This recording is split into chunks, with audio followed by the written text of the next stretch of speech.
बंगाल के चुनाव प्रचार पर चुनाव आयोग ने बड़ा फैसला किया है। Road show, bike rally, cycle rally, पद यात्रा पर रोक लगा दी। वहीं ममता बनर्जी भी अब सिर्फ वर्चुअल रैलियां करेंगी। बंगाल में छठे चरण की 43 सीटों पर वोटिंग खत्म। 80% लोगों ने अपने मताधिकार का प्रयोग किया। वोटिंग के दौरान छिटपुट हिंसा भी हुई। कोरोना के बढ़ते ग्राफ पर सुप्रीम कोर्ट सख्त हो गया। सुप्रीम कोर्ट ने खुद से संज्ञान लेते हुए केंद्र सरकार को नोटिस भेजा है।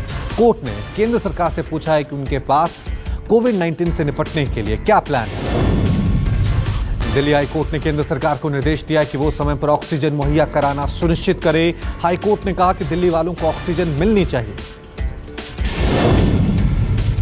दिल्ली में ऑक्सीजन किल्लत पर बोले अरविंद केजरीवाल, अगर हम अलग अलग राज्यों में बंट गए तो भारत नहीं बचेगा।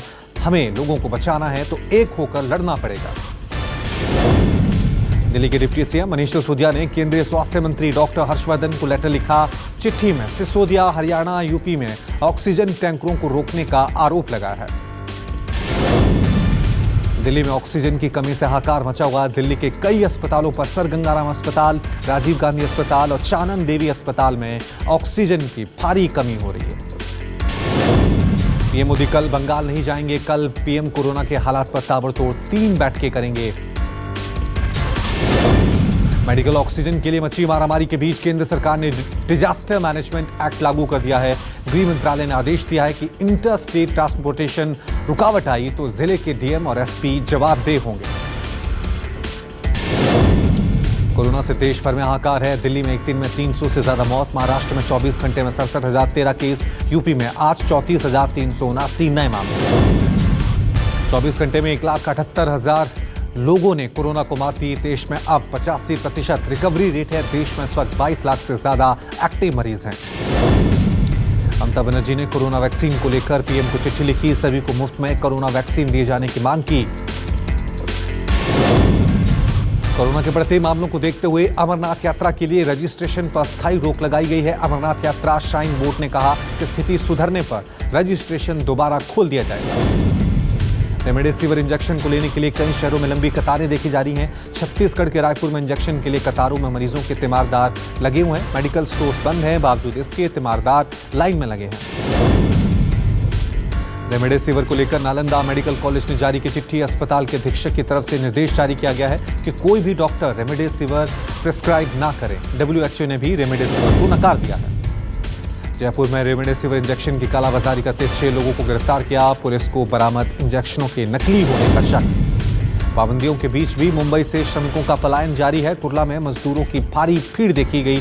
मुंबई से प्रवासी मजदूर जल्द से जल्द अपने घर पहुंचना चाहते हैं। पंजाब में कोरोना के बढ़ते मामलों पर कैप्टन सरकार सख्त है। राज्य में कोविड-19 नियमों का उल्लंघन करने वालों पर केस दर्ज। पिछले 24 घंटे में 130 मामले दर्ज किए गए। पंजाब में ऑक्सीजन की कमी पर सीएम कैप्टन अमरिंदर सिंह ने केंद्र को लेटर लिखा। सीएम ने रोजाना 120 एमटी मेडिकल ऑक्सीजन की सप्लाई करने की अपील की है। कोटा में कोविड अस्पताल में ऑक्सीजन सप्लाई ठप होने पर वेंटिलेटर पर ही महिला ने दम तोड़ा। महिला की मौत के बाद परिजनों ने अस्पताल में जमकर हंगामा किया।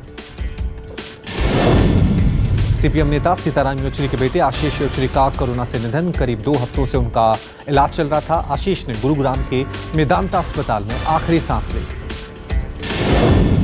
दिल्ली के पूर्व स्वास्थ्य मंत्री ए के वालिया का कोरोना से निधन। वरिष्ठ कांग्रेस नेता ए के वालिया शीला सरकार में स्वास्थ्य मंत्री थे। अपोलो अस्पताल में वालिया का इलाज चल रहा था। यूपी के डिप्टी सीएम दिनेश शर्मा पत्नी समेत कोरोना पॉजिटिव। दिनेश शर्मा ने खुद ट्वीट करके ये जानकारी साझा की। खुद को किया होम आइसोलेट। संपर्क में आए लोगों को कोरोना टेस्ट कराने की सलाह दी। यूपी के बुलंदशहर में शराब पीने से 2 लोगों की मौत, जबकि 2 की हालत गंभीर बताई जा रही है। पंचायत चुनाव में बांटी गई थी जहरीली शराब।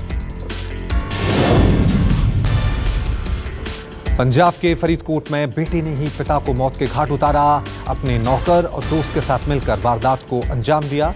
सभी आरोपी गिरफ्तार किए गए।